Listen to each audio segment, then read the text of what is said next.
Matt Milano, he's week to week. He tweaked that pec in the game yesterday, so he'll be week to week. TJ Sanders, not ruling him out. We'll see where it goes. We're going to take it one day at a time here, so we're still working through it. Dorian Williams improving. He's day to day, and we'll see how things go over the next couple of days with him. Connor McGovern hurt his hand during the game yesterday, last night, and we'll be hopeful that he can go this week. Dorian Strong, as you guys know, placed on injury reserve. This past Saturday, he's going to see a specialist. And then at this point, no decisions have been made on the guys that are currently on IR to open their window at this point. So we'll go from there. I think that should cover most of it, if not all of it. So if you have questions, happy to answer them.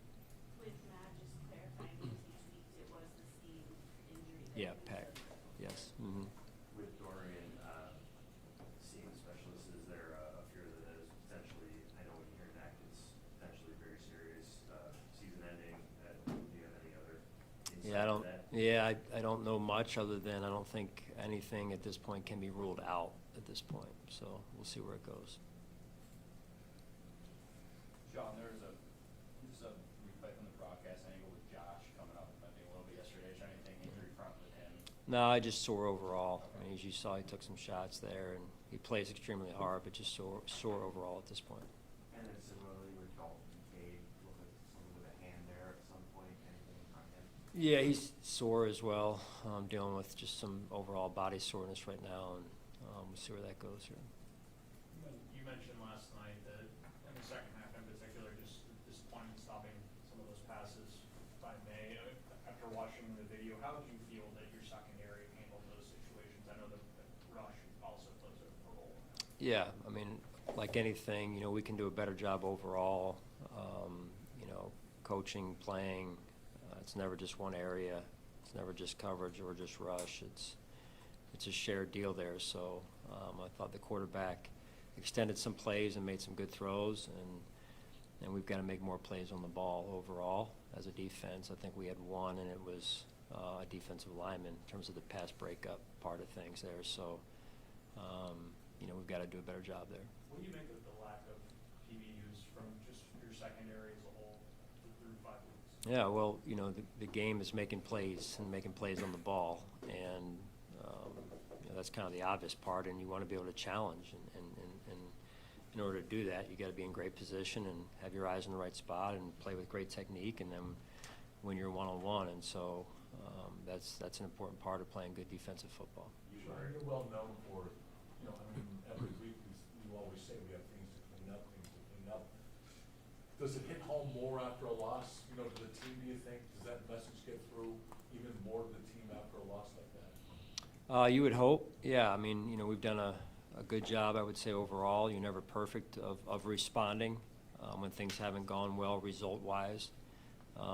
Myself as a coach and us as coaches, and the players do a really good job with this week to week too, even following wins, of being honest with themselves and being truthful in our conversations and objective on things we need to improve on. So that's, no different this week. But, the result that we got and how we were basically playing uphill all night, I think the guys felt that, and that's no way to play a game. Given that this team has been known for not beating itself for so long, that you did that, how uncharacteristic was that? How, I don't want to say concerning, but just what did you take of the fact that you beat yourself for the first time in a while? Never good. Don't want to live that life. Like I said, don't want to play that style of game.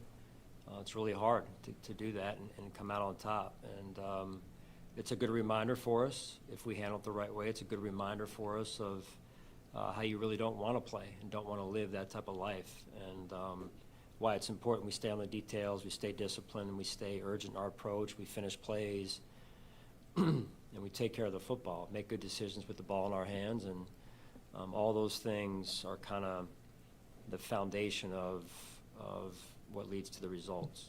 You mentioned after the game wanting to review the film before fully weighing in on the separation from the wide receivers, which you were asked about.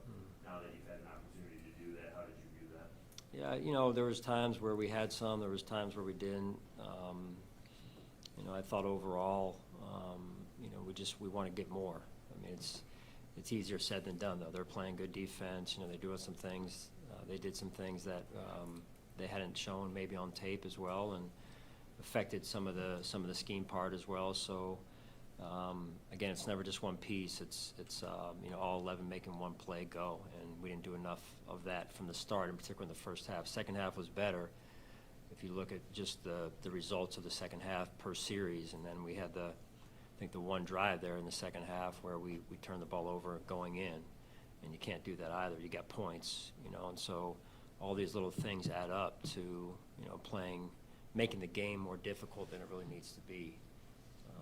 And so again, hopefully we can learn from those situations. Hey, Sean, was there any specific reason why Keon Coleman did not play in the first offensive series? Yeah, discipline. Yeah, head coach discipline. Or something throughout the week? Yes. Yeah. That's not the first time that you've been through that with him. Yeah. That disappointing in the sense that, I don't know what the specific issue is, but is it disappointing that there is an issue that created a need for that? Yes. Yep. What have your conversations been like with Keon then, like making sure this doesn't continue going forward? Well, we expect more, and he has shown growth this year. He has. We're looking for more consistency. Consistency, like any specific area? Growth, maturation, that leads to consistency more than anything. And like anything else, you have winning habits, it leads to winning on the field. And so that's really what we're trying to create, and that's what we're here to do, is help young men in this case grow and mature and develop and become professionals, and that's part of the process.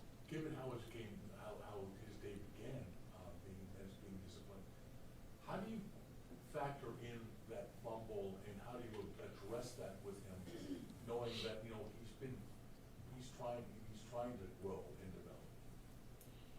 Well, mistakes happen. I mean, accidents happen. None of us are perfect, including myself. And there's an element of, hey, how can we learn from it and grow? And there's also an element of, hey, are we given, separate of this situation specific to Keon, but we're playing hard. Are we playing hard? Are we playing with the right technique? Are we playing with detail and the proper level of discipline, and everything that leads into looking for the winning results that we look for in terms of how you handle those situations. So you're always trying to teach, always trying to grow. None of us are finished products, and yet at the same time, these guys have to make sure we're taking the urgency in our approach to execute the way we need to execute. Sean, you've gotten a lot from Matt Milano in his career here at Buffalo. You've been with him the entirety of it. It's 3 years running now, though, that he's not been able to stay healthy. What do you do in a situation like this where, it's becoming increasingly more difficult to rely on him to be able to stay on the field? Yeah, no, that's what it's been from the standpoint of his injuries the last 2 to 3 years, as you mentioned, Jay. And I don't want that for him. Nobody wants that for him, and nobody works harder than Matt Milano to stay healthy. And so right now it's going to be a next man up for this week, and we'll take it one day, and apparently now 1 week at a time, and just see where it goes. Sean, is injured reserve a consideration for that? Not what I'm being told at this point. So. With your film review over the last 18 hours or so, cornerbacks specifically, both Christian and Tre'Davious, what did you see from them? And then the totality of the season, are you concerned at all at the level of play there between those two guys who started a lot of games? Yeah, they're both good football players. I've seen them play better than they did last night, and you look at it and say, hey, are we winning enough outside one-on-one? And the answer last night was no. So we've got to be able to win those one-on-ones in key situations of the game, and we remain confident in both those guys. The secondary as a whole, with you guys, it's always been predicated on communication, right? Is that something that you feel like the group of them, Aaron included, safeties, they're still working through? I would say to some extent, yes, just because we're still somewhat, it's not new in the season, it's not a young season, but we're now going into what will be game 6, and some of the communications, we got, Cole being a little bit new back there and things, but, overall, I feel like their communication has been good. It's just more right now, are we making enough plays? Because you gotta make plays at the end of the day. Make plays on the ball and then come up and tackle well, and that's all part of it as well. Yeah, I think what you saw last night was a young player that kind of hit a couple plays there that he wants back, especially towards the end of the game. Prior to that, I thought he was playing well and had shown signs of improvement. And that's, when you're dealing with a young player, you're going to have some of those games or some moments in games that you want back. But that is all opportunities for him to learn and then for us to continue to have him grow and move forward. Sean, I know the message after the game is you hope your guys are taking improvements out of this and learning from this game. We've been coaching this league for a while. Is there sometimes a necessity for a team that aspires to do the kind of things you do to go through a game like this and maybe like a reset of like, hey, let's get back to work, let's try to attack this next week? Is that the way you approach it at all? Does that ever show up in the tendencies of how you coach? I think perspective. I think it starts with perspective is in terms of where we're at, where we're trying to go, how we're trying to grow. Making sure we've got the right outlook on things, and if you use things the right way, they are messages to your team, to you as a coach, to you as an individual, that yes, we can improve, and here's how we need to improve. And that's everywhere. You look at, are we doing the right things practicing wise? Are we doing the right things in meetings? Are we doing the right things, in terms of, do we have the right people out there, right? So you're constantly assessing the team and where the team is and how the team can move forward and making sure it doesn't slide back. And so the short answer is yes. But that's not easy either. You can't just say, hey, it's going to be okay. We've got to make sure that we are managing things the right way and trying to move our team forward in the proper direction. Knowing what Josh has done with this team, in many ways I'm not questioning it, but it looked like he was pressing at times yesterday, wanting to run a little bit more. Did you see that in him? I think at times maybe, overall, but Josh is a competitor, right? He wants to win, and so he's going to do what he feels like he needs to do to help his team win. So I'm never going to question his competitiveness, and I think some of it was just that. Other times maybe trying to do a little bit too much, but Josh is Josh for a reason. I mean, as much as he makes those great plays, somewhere in there he's going to show that he is human once in a while, and he wants some of those plays back. I mean, he's as competitive with those plays after they don't go his way as he is with the great plays he's made over the years. And I mean, he's the human eraser. That's what I refer to him as. He makes things go when there's nothing there to be had, and he is who he is for a reason. So he drives the level of play of everyone on our football team. John, you had started the first 4 games with a touchdown on each of your opening drives, so slow starts were a problem for the offense. Yesterday, however, 2 lost fumbles in the first quarter, 5 accepted penalties against. Anything stand out to you in terms of how that switched so much that you started so slow yesterday? When you look at it, and you're spot on, really the first half was slow. I thought that the offense did a really good job at halftime, led by Josh, of just resetting, and you have to be able to reset. But ball handling on the jet sweep to Dawson sounds or looks simple, but it's not. And that was the first fumble, and the second fumble, I believe, was Keon's. Correct me if I'm wrong. Again, it's what we preach, and as I said to the team after the game, we played the game the way that they wanted us to play the game, and we can't do that. So we've got to get back to reestablishing and really grooving our fundamentals, our detail, our discipline. Those are the things that have made us good for so long, and you cannot get away from those things. The minute you do is the minute it starts looking like that. And that's just not who we are. When you said yesterday that at times it was a little too Just overall, just overall. There's a lot of different ways that could go, and I don't want to single out one play. It's overall just more physical, more urgent. Some of the, you get a couple plays here and there like that. Hey, we're going downhill, and we're going to run through people.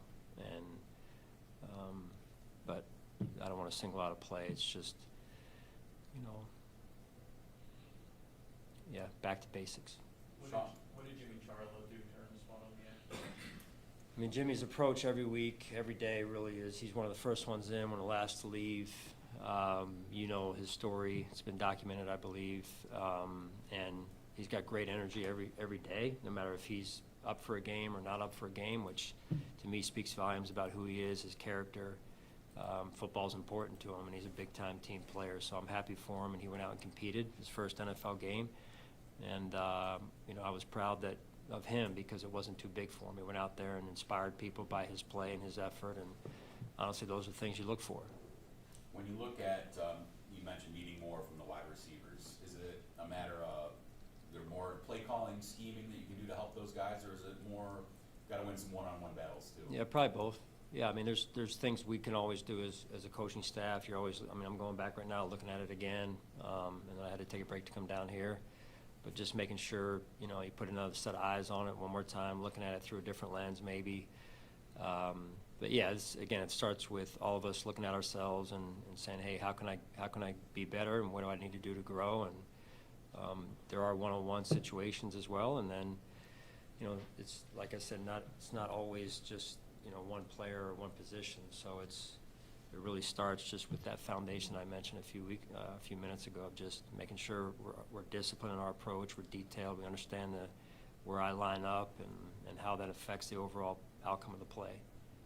Coach Don Kincaid had a career game last night. What has impressed you about his work ethic this season? Yeah, again, here's a guy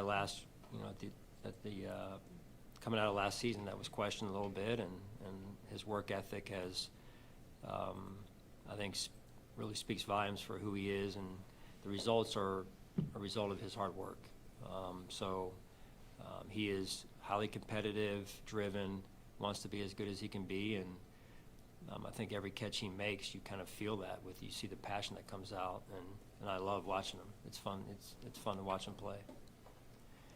What do you blame the Jackson do to earn a jersey yesterday? Yeah,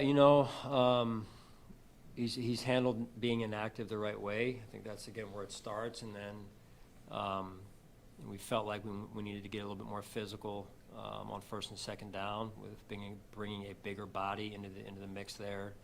And he had roughly 15 to 20 plays and did some good things in there. So we'll see where that goes this week.